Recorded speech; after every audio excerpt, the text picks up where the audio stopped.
Radio उड़ान की updates लेने के लिए इस चैनल को सब्सक्राइब कीजिए और इस वीडियो को ज्यादा से ज्यादा लाइक कीजिए और शेयर कीजिए। For more info log on to www.radioudan.com।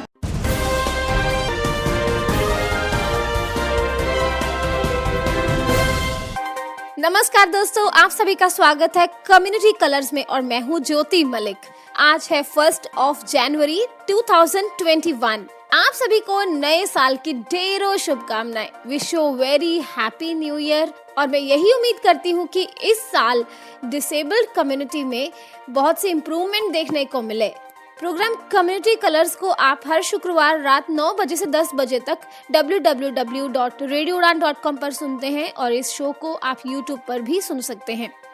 चलिए तो प्रोग्राम को आगे बढ़ाते हैं। प्रोग्राम की शुरुआत करेंगे वीकली डिसेबिलिटी न्यूज हेडलाइंस के साथ और फिर सुनेंगे detailed news bulletin. Our opinion segment में दानिश महाजन का पॉइंट ऑफ व्यू भी सुनेंगे। फिलहाल बढ़ते हैं वीकली डिसेबिलिटी न्यूज हेडलाइंस की ओर।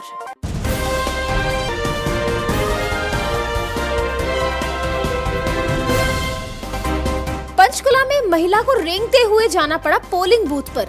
जानिए क्या था हाल इस खबर में। डिसेबिलिटी की नेसेसिटीज पर एक किताब, क्या है नाम, जाने इस खबर में। हॉलीवुड एक्ट्रेस ने मांगी माफी डिसेबल कम्युनिटी से। हॉलीवुड एक्ट्रेस ने मांगी माफी डिसेबल कम्युनिटी से। जानिए ऐसा क्या किया उन्होंने। होने जा रहा है जनवरी में ग्लोबल आईटी कंपटीशन। डिटेल्स जानने के लिए सुनिए पूरी खबर। जीवन में कुछ अच्छा अचीव करने के लिए विकलांगता कोई एक्सक्यूज नहीं होती। जानिए बेंगलुरु के कुछ नौजवानों की कहानी इस छोटे से पॉजिटिव हाईलाइट में। Department of social justice and empowerment की तरफ से एक पब्लिक नोटिस के तहत सभी स्टेक होल्डर्स से मांगे गए कमेंट्स ड्राफ्ट बिल पर असम में स्थापित करना चाहते हैं university of disability studies and rehabilitation sciences. खबरें कुछ और भी होंगी। डिटेल्ड न्यूज बुलेटिन सुनेंगे बांसुरी से। आर ओपिनियन सेगमेंट पर दानिश महाजन का पॉइंट ऑफ व्यू भी जानेंगे। फिलहाल समय है एक छोटे से ब्रेक पर जाने का। सुनते रहिए रेडियो उड़ान flight of life. Alexa, play radio उड़ान फ्रॉम ट्यून इन। रेडियो उड़ान फ्रॉम ट्यून इन। जी हाँ दोस्तों, मैं दानिश महाजन बदलते दौर में। हे गूगल, प्ले रेडियो उड़ान। स्ट्रीमिंग रेडियो उड़ान फ्रॉम ट्यून इन। नमस्कार दोस्तों, आप सभी का स्वागत है कम्युनिटी कलर्स। प्ले रेडियो उड़ान। Playing Radio Udan. हाय, गुड इवनिंग। आप सुन रहे हैं radio on flight of life. Show है बुकवर्ड। रेडियो उड़ान। तो अब आप सुन सकते हैं रेडियो उड़ान को Amazon Echo, गूगल डिवाइस और एप्पल म्यूजिक पर। रेडियो उड़ान को सुनने का आसान तरीका। रेडियो उड़ान की अपडेट्स लेने के लिए रेडियो उड़ान के फेसबुक पेज को लाइक करें, ट्विटर को फॉलो करें और यूट्यूब पर रेडियो उड़ान के चैनल को सब्सक्राइब करें। सुनते रहिए रेडियो उड़ान और flight of life. Happy listening.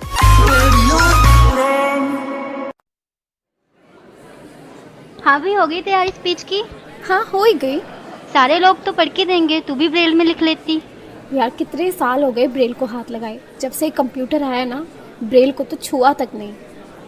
मुझे याद है, कर लूंगी। Now I would like to call upon contestant number 4. तो तेरा नंबर आ गया, all the best. Good morning everyone. The topic of my speech is environment. Environment is the surrounding in which we live. It is a source of life. Good or bad quality of social life depends upon the quality of our natural environment. The need of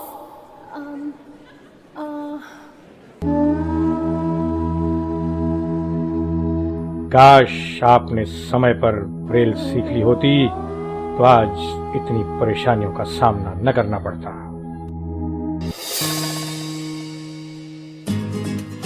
Braille दृष्टिबाधितों के लिए उतनी ही महत्वपूर्ण और आवश्यक है जितनी कि technology. Braille is a की towards independent life for the blind. Radio उड़ान द्वारा जनहित में जारी।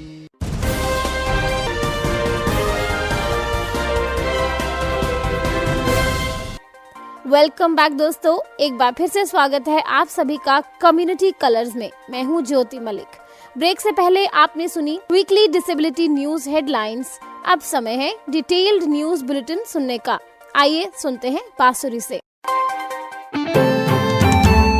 प्रत्यक्षदर्शियों ने कहा कि विकलांग महिलाओं को पंचकुला में एक मतदान केंद्र पर वोटिंग मशीन पर रेंगने के लिए मजबूर किया गया था, क्योंकि विकलांगों के लिए वहां पर्याप्त सुविधा नहीं थी।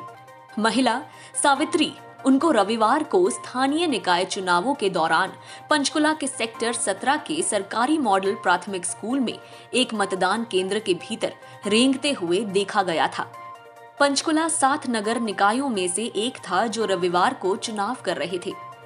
महापौर और अंबाला, पंचकुला और सोनीपत के नगर निगमों के वार्डों और रेवाड़ी की नगरपालिका परिषद के अध्यक्ष और सदस्यों और सांपला रोहतक, धारूहेड़ा रेवाड़ी और उकलाना हिसार के सदस्यों के लिए मतदान शाम 5:30 बजे समाप्त हुआ था। एक विशेष सूचना आप सभी के समक्ष। बैरियर फ्री एनवायरनमेंट पेपरबैक एक व्यापक पुस्तक डॉक्टर शिवाजी कुमार द्वारा अब Amazon पर उपलब्ध है। बैरियर फ्री एनवायरनमेंट इस व्यापक पुस्तक का उद्देश्य सार्वजनिक भवनों, सामान्य स्थानों, सरकार में अवरोध मुक्त पहुंच सुनिश्चित करना है।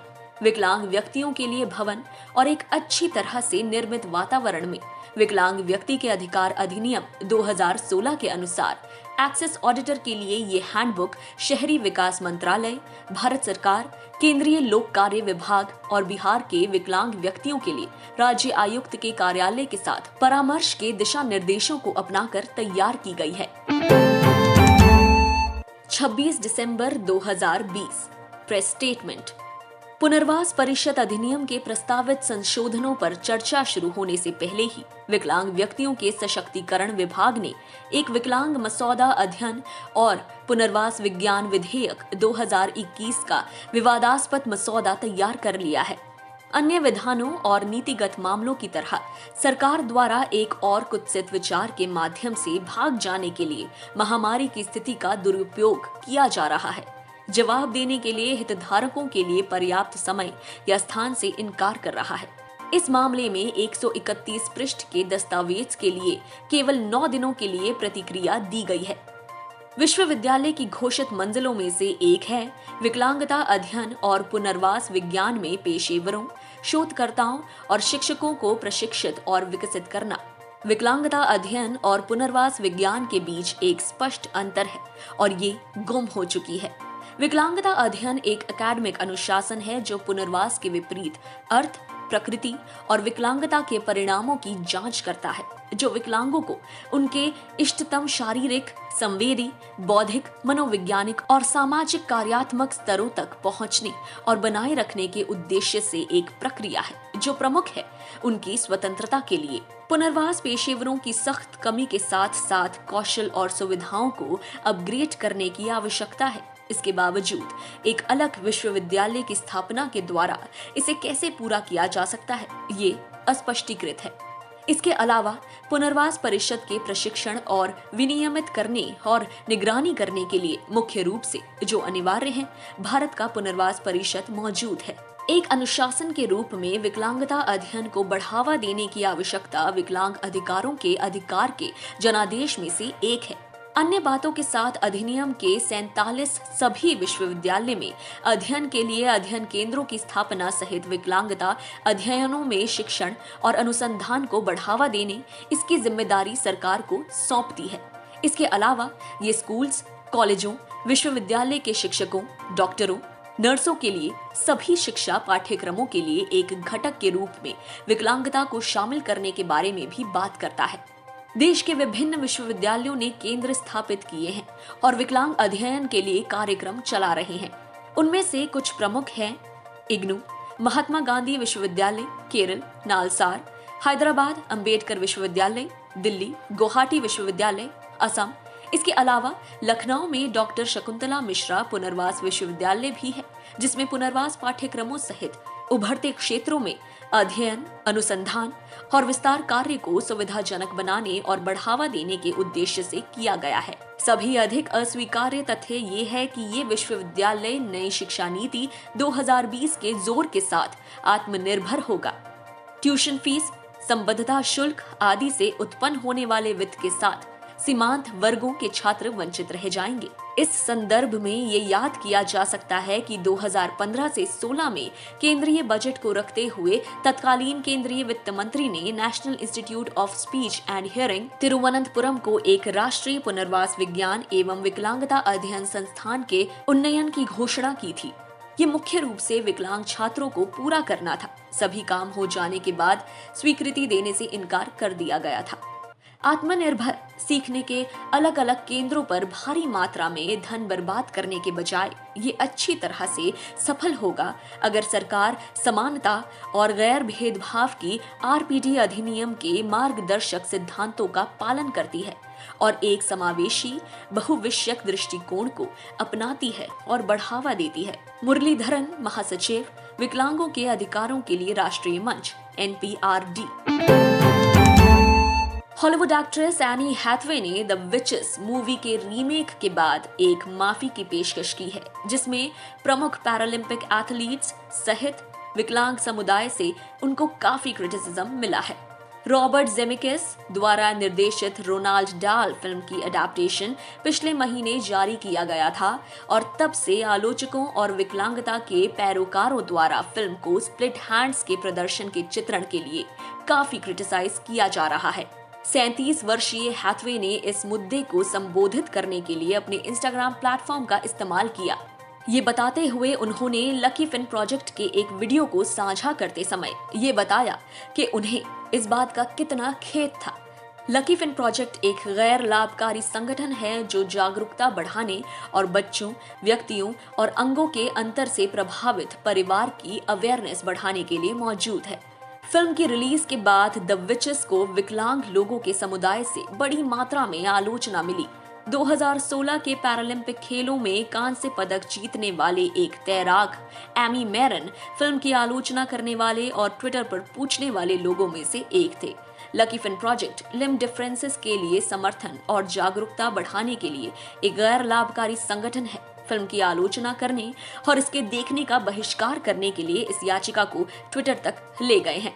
ब्रिटिश टीवी अभिनेत्री मेलिसा जॉन्स, जो बिना दाहिने फोरआर्म और हाथ के पैदा हुई थी, उन्होंने भी गैर जिम्मेदार होने के लिए इस फिल्म की आलोचना की है।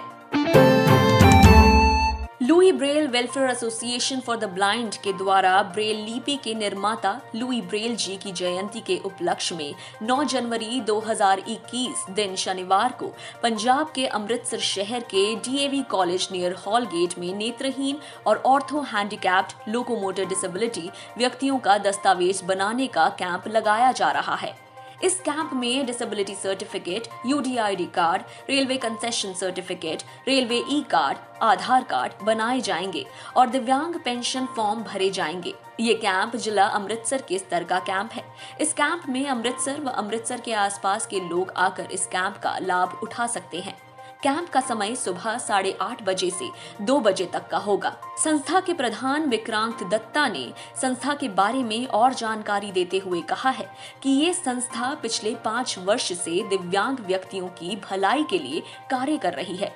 संस्था का उद्देश्य दिव्यांग व्यक्तियों की जिंदगी में आने वाली समस्याओं को दूर करना है और उन्हें सक्षम बनाना है। 2020 को पंजाब के मोगा जिले में लगाया गया और अब संस्था अपना चौथा कैंप अमृतसर में 12 जनवरी 2020 को लगाने जा रही है। उन्होंने लोगों से अपील की कि अधिक से अधिक लोग इस कैंप का लाभ लें और अपने आसपास के लोगों को भी सूचित करें। अधिक जानकारी लेने के लिए संपर्क करें इंद्रप्रीत सिंह 6239 561 506 पर। Government of India, Ministry of Social Justice and Empowerment, Department of Empowerment of Persons with Disabilities द्वारा एक पब्लिक नोटिस। कोरिया में होने जा रहा है global IT competition for youth with disabilities. 20 से लेके 27 जनवरी 2021 तक 13 से 22 वर्ष तक के युवाओं के लिए कैटेगरीज कुछ इस प्रकार हैं: visual impairment, hearing impairment, physical impairment, locomotor, intellectual और डेवलपमेंटल डिसऑर्डर। पार्टिसिपेंट्स को internet explorer, web browser, MS office और स्क्रैच प्रोग्राम्स का इस्तेमाल आना चाहिए। इंग्लिश कम्युनिकेशन अच्छी होनी चाहिए। यदि आप इस प्रतियोगिता में पहले भी भाग ले चुके हैं तो आपकी एंट्री को कंसिडर नहीं किया जाएगा। केवल स्कूल के छात्राओं या स्कूल ड्रॉप आउट्स को ही कंसिडर किया जाएगा। ये इवेंट 20 से 27 जनवरी 2021 को वर्चुअल प्लेटफॉर्म पर आयोजित किया जाएगा। इवेंट की टाइमिंग साउथ कोरिया के टाइम जोन के अकॉर्डिंग होंगी। अधिक जानकारी के लिए आज ही कांटेक्ट करें श्री प्रसन्नता कोनार 9871061276 या फिर श्री गुलशन वर्मा 8130646373। बेंगलुरु के काफी कंपनीज और एजुकेशनल इंस्टीट्यूट्स ने पर्सन्स विद डिसेबिलिटीज को जागरूक करने के विचार से उन्हें इन कंपनीज में काम करने के लिए प्रोत्साहित किया। अश्विन कार्थी, जिन्हें सेरेब्रल पैलेसी क्वाड्रिप्लीजिया है, वे डेल टेक्नोलॉजीज में काम करते हैं। अश्विन भारत के पहले कंप्यूटर इंजीनियर हैं जो सेरेब्रल पैलेसी से ग्रसित हैं। वहीं दूसरी ओर माइकल सेक्यूरा विजुअली चैलेंज्ड हैं। उन्होंने BE in informative technology complete की और काफी अन्य कोर्सेज अपनाए, जैसे कि engineering physics, applied mathematics, computer programming in C, C++ and Unix. उनके लिए हाथों और आंख का कोऑर्डिनेशन बिठाना काफी कठिन रहा है। आज वे एक MNC में एज अ प्रोग्राम मैनेजर काम कर रहे हैं। उनका कहना है कि हॉस्पिटल, चर्चेस, शॉपिंग मॉल्स और एयरपोर्ट्स पर कुछ service hours persons with disabilities के लिए समर्पित होने चाहिए। राघवेंद्रन वी अपने 3 डिफेक्टिव ऑर्थोपेडिक सर्जरीज के बाद फिजिकली चैलेंज्ड हो गए थे। इस घटना ने जहां उनकी पढ़ाई पर नेगेटिव असर डाला, वहीं उनके मनोबल ने उन्हें सेल्फ लर्निंग और रिसर्चिंग की तरफ आकर्षित किया। आज वे एंड्रॉयड फोन ऐप डेवलपर्स के रूप में एज अ फ्रीलांसर काम कर रहे हैं।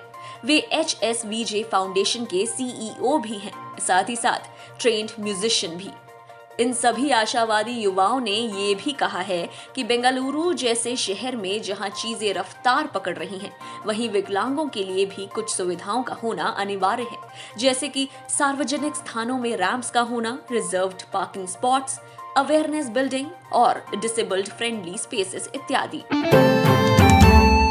अगली न्यूज है नब्यार से, जहां पे J Manjunathan, a special educator at the government boys higher secondary school at नब्यार, ने द बेस्ट टीचर अवार्ड 2020 से सम्मानित किया गया है।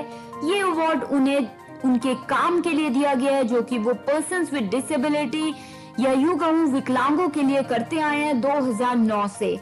तो ये अवार्ड उन्हें गवर्नमेंट ने दिया है। खुद चीफ मिनिस्टर एदापादी के पलनीस्वामी ने ये अवार्ड उन्हें दिया on the occasion of international day of disabled persons on December 21 इन चेन्नई।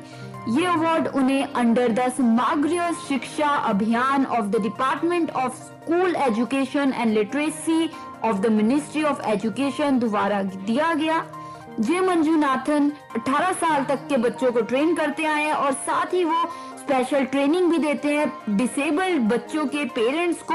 विकलांगों के घर जाके भी वो ट्रेनिंग देते आए हैं, इसीलिए उन्हें ये 2020 द बेस्ट टीचर अवार्ड से सम्मानित किया गया है। पूरी स्टेट में 3 अवार्ड्स थे और उनमें से एक अवार्ड जे मंजूनाथन को दिया गया। अगली न्यूज आ रही है न्यू दिल्ली से, जहां पे एक पब्लिक नोटिस इशू किया है 24 दिसंबर को the department of empowerment of persons with disabilities under the ministry of social justice and empowerment ने। ये जो नोटिस है इसमें इनवाइट की गए हैं स्टेक होल्डर्स के कमेंट्स ड्राफ्ट बिल पे, जिसमें स्थापना करने की योजना बनाई जा रही है एक university of disability studies and rehabilitation sciences in Kamrup district in Assam में, वो भी एक अलग एक्ट ऑफ पार्लियामेंट के तहत। तो ये जो ड्राफ्ट है इसे नाम दिया गया है university of disability studies and rehabilitation sciences bill 2021 का, और इसके तहत ये यूनिवर्सिटी की स्थापना की जाएगी। साथ ही ये जो यूनिवर्सिटी है ये अपने आप में एक अनोखी एक अलग यूनिवर्सिटी होने वाली है। इस यूनिवर्सिटी में मल्टी डिसिप्लिनरी एकेडमिक इंस्टीट्यूशन बनाया जाएगा, जिसके तहत अलग अलग रिसर्च प्रोग्राम्स और कोर्सेज प्रोवाइड किए जाएंगे बैचलर्स को, और साथ ही अलग अलग डिसिप्लिन्स हैं डिसेबिलिटी स्टडीज के एंड रिहेबिलिटेशन साइंसेज के, उन्हें प्रोवाइड करवाया जाएगा एक एक्सेसिबल एनवायरनमेंट में। अगर आप कंप्यूटर कोर्स करना चाहते हैं और आप विजुअली इम्पेयर्ड हैं तो ये न्यूज आपके लिए है। नेब national association for the blind Delhi ने इनवाइट की हैं एप्लीकेशंस फॉर विजुअली इम्पेयर्ड जो कि जॉब देख रहे हैं या फिर जॉब कर रहे हैं, ऑलरेडी बैंकिंग में है, इंश्योरेंस कंपनीज में या ऐसी ही कंपनीज में काम कर रहे हैं। तो इस कोर्स की जो ड्यूरेशन है वो रहेगी 3 वीक्स की और ये स्टार्ट होने जा रहा है जनवरी 8, 2021 को। तो क्लासेस की बात की जाए तो ये ऑनलाइन होंगी और हर रोज 1 से 2 घंटे ये क्लासेस होंगी, मंडे टू सैटरडे। तो अगर आप इस कंप्यूटर कोर्स में ज्वाइन करना चाहते हैं तो एप्लीकेशन जरूर भरिए और साथ ही इसके लिए कुछ चीजें आपको पता होनी चाहिए, जैसे कि आपको पता होना चाहिए कि कीबोर्ड जो है उसकी ओरिएंटेशन क्या होती है और साथ ही बेसिक कंसेप्ट्स आपको कंप्यूटर के आने चाहिए, जैसे एक प्रोग्राम को कैसे ऑन करते हैं या फिर डेटा को कॉपी या पेस्ट कैसे करते हैं एक्सेट्रा। तो अगर आप इस कंप्यूटर कोर्स को ज्वाइन करना चाहते हैं या फिर और जानकारी पाना चाहते हैं तो आप जल्दी से कांटेक्ट कीजिए नेब हेल्पलाइन को। नंबर है 9212319672 और दूसरा नंबर है 8826261166। आई रिपीट, दोनों नंबर रिपीट कर रही हूँ, 9212319672 और दूसरा नंबर है 8826261166। साथ ही आप ईमेल भी कर सकते हैं helpline@nabdaily.in helpline@nabdelhi.in। रेडियो उड़ान द्वारा नए साल का स्वागत बड़ी धूमधाम से किया गया। रेडियो उड़ान द्वारा नए साल के स्वागत में सबसे पहले एक भव्य काव्य गोष्ठी का आयोजन किया गया जिसमें देश भर के विभिन्न कवियों ने भाग लिया। इसके पश्चात रेडियो उड़ान द्वारा रात 10:30 बजे से गेम शो और स्पेशल लाइव ट्रांसमिशन का आयोजन भी किया गया जिसमें अनेक श्रोताओं ने भी रेडियो उड़ान टीम के साथ गेम शो का आनंद लिया। रेडियो उड़ान अपनी ओर से आप सभी को नववर्ष की हार्दिक शुभकामनाएं देता है। रेडियो उड़ान सुनने के लिए और ज्यादा जानकारी के लिए लॉगिन करें www.radioudan.com। आप हमारी ऐप्स प्ले स्टोर अथवा ऐप स्टोर से डाउनलोड कर सकते हैं। हमारी प्लेलिस्ट हमारी वेबसाइट www.radioudan.com पर उपलब्ध है या फिर आप हमारा फेसबुक पेज लाइक कीजिए www.facebook.com/radioudan। हमारा यूट्यूब चैनल सब्सक्राइब कीजिए www.youtube.com/radioudan। आप सभी को नया साल मुबारक। आपने सुनी डिटेल्ड न्यूज बुलेटिन। अब समय है दानिश महाजन द्वारा आर ओपिनियन सेगमेंट का। आइए सुनते हैं। या दोस्तों, मैं हूं दानिश महाजन और कम्युनिटी कलर के सेगमेंट ऑफ ओपिनियन में आपका बहुत बहुत स्वागत। सबसे पहले आपको नए साल की बहुत बहुत मुबारकबाद, ढेर सारी शुभकामनाएं। उम्मीद है कि ये साल आप सभी के लिए बहुत सारी खुशियां लेके आएगा। आप जो भी अपनी लाइफ में अचीव करना चाहते हैं आप अचीव कर पाएंगे इस साल। मेरी शुभकामनाएं, हमारी टीम की शुभकामनाएं आपके साथ है। आज हम जिस पे बात करने जा रहे हैं, ministry of social justice and empowerment ने पिछले सप्ताह एक पब्लिक नोटिस निकाला था जिसमें उन्होंने बात की है कि असम में एक कानपुर डिस्ट्रिक्ट है, वहां एक अलग से disability studies and rehabilitation sciences नामक यूनिवर्सिटी को सेटअप करने की बात की है। तो ये ministry of social justice and empowerment ने एक पब्लिक नोटिस निकाला जिसमें बात की गई है कि एक अलग यूनिवर्सिटी को सेटअप किया जाएगा on disability studies and rehabilitation sciences. इसको पार्लियामेंट के एक एक्ट द्वारा पास किया जाएगा। तो इसमें मिली जुली प्रतिक्रिया है। बहुत सारे लोगों ने कुछ नहीं कहा है, कुछ ऑर्गेनाइजेशंस ने कहा है कि ये एक बकवास आइडिया है। सबसे पहले जो बात हो रही है ये कि ये जो पब्लिक नोटिस है, मिनिस्ट्री ने कहा है कि आप इसके ऊपर कमेंट करें, आप सभी कमेंट कर सकते हैं। और जो डेडलाइन दी गई है वो उसमें सिर्फ 9 दिन का टाइम दिया गया। सिर्फ 131 पेजेस का ये ड्राफ्ट है, तो कहा गया कि आप कमेंट करें, तो सिर्फ आपको 9 दिन का टाइम दिया गया है। तो ये बात तो हम भी मानते हैं कि एडुक्वेट टाइम देना चाहिए, क्योंकि इतने दिन तो डिसेबिलिटी सेक्टर में इंफॉर्मेशन पहुंचते ही लग जाता है और क्योंकि बहुत सारे जो ऑर्गेनाइजेशंस रूरल एरिया में भी काम करती है, अलग अलग जगह काम करती है, तो एक एडिक्वेट टाइम देना चाहिए। दूसरी बात ये कही गई है कि इस यूनिवर्सिटी में 8 डिपार्टमेंट होंगे और जो ऑर्गेनाइजेशंस का कहना ये है कि हमें सेपरेट यूनिवर्सिटी की ज़रूरत नहीं है। फ़ायदा ये होगा कि इंक्लूसिव एटमॉस्फेयर सेटअप किया जाए। जो तमाम यूनिवर्सिटीज़ हैं हमारे देश की, उनमें डिसेबिलिटी स्टडी सेंटर बनाए जाएं ताकि इंक्लूसिव एटमॉस्फेयर हो। तो इस बात पे भी मुझे लगता है कि उनकी ये जो डिमांड है वो जेन्युइन है। 2015-16 में जब late Shri Arun Jaitley ji finance minister थे, तो उन्होंने कहा था कि तिरुवनंतपुरम में जो national institute of speech and hearing है उसको अपग्रेड किया जाएगा, उसको डिसेबिलिटी स्टडीज और रिहेबिलिटेशन साइंसेस में तब्दील किया जाएगा, अपग्रेड किया जाएगा। इसके ऊपर काफ़ी काम भी हुआ, लेकिन लास्ट मोमेंट पे इसको अप्रूवल नहीं मिला। उसके क्या कारण होंगे, सुनने में आ रहा कि पीएमओ ऑफिस से अप्रूवल नहीं मिला। तो जब हम इंक्लूजन की बात करते हैं तो क्या सेपरेट यूनिवर्सिटी की हमें वाकई ज़रूरत है? मैंने बहुत सारे लोगों से बात की, उन्होंने कहा कि यूनिवर्सिटी बनाने में कोई हर्ज नहीं है, लेकिन आपको सेग्रीगेशन की ओर नहीं बढ़ना चाहिए। आज के टाइम में इंक्लूजन की ओर बढ़ना चाहिए। वो तभी होगा जब आप इंक्लूसिव चीज़ें करेंगे। यानी जैसे यूनिवर्सिटीज़ में अब डिसेबिलिटी स्टडी सेंटर बनाएंगे तो उसमें सारे लोगों को अवेयरनेस भी मिलेगी और साथ ही साथ जिसका जो दिल करेगा वो स्टडी करेगा। इस एक्ट को, जो इस ड्राफ्ट में ये कहा गया है कि इसका जो मेन काम है वो प्रोफेशनल रिसर्चर एजुकेटर्स को ट्रेन करना, डेवलप करना है। तो बहुत सारे लोगों का ये भी कहना है कि डिसेबिलिटी स्टडीज और रिहेबिलिटेशन साइंसेस दोनों में डिफरेंस है, जो और आरसीआई वैसे भी इनके ऊपर निगरानी रखता है। तो 3 जनवरी तक का टाइम है, आप लोग भी कमेंट कर सकते हैं इसके ऊपर और देखते हैं कि हाँ, जैसा मैंने पहले भी कहा कि कुछ ऑर्गेनाइजेशंस हैं जो इसके ऊपर बात कर रही हैं। बहुत सारे लोगों ने इसके ऊपर अपनी राय अभी व्यक्त नहीं की है।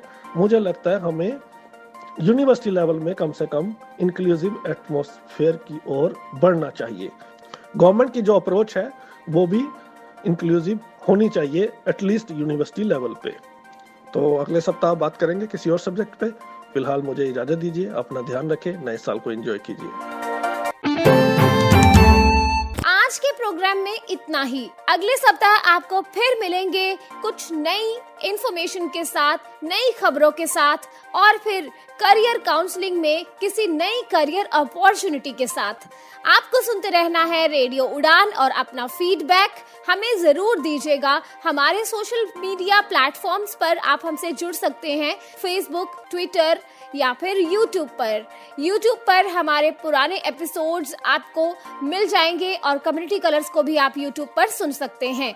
और साथ ही में आप हमें मेल भी कर सकते हैं, mail@radioudan.com पर, मुझे पर्सनली ज्योति@radioudan.com पर। और दोस्तों, रेडियो उड़ान की वेबसाइट www.radioudan.com पर भी आप फीडबैक फॉर्म फिल करके अपनी कोई भी जानकारी या फिर सजेशन हम तक पहुंचा सकते हैं। आप सभी का बहुत बहुत शुक्रिया। अगले सप्ताह फिर मिलेंगे। मुझे दीजिए इजाजत। गुड नाइट, बाय बाय, शुभ रात्रि।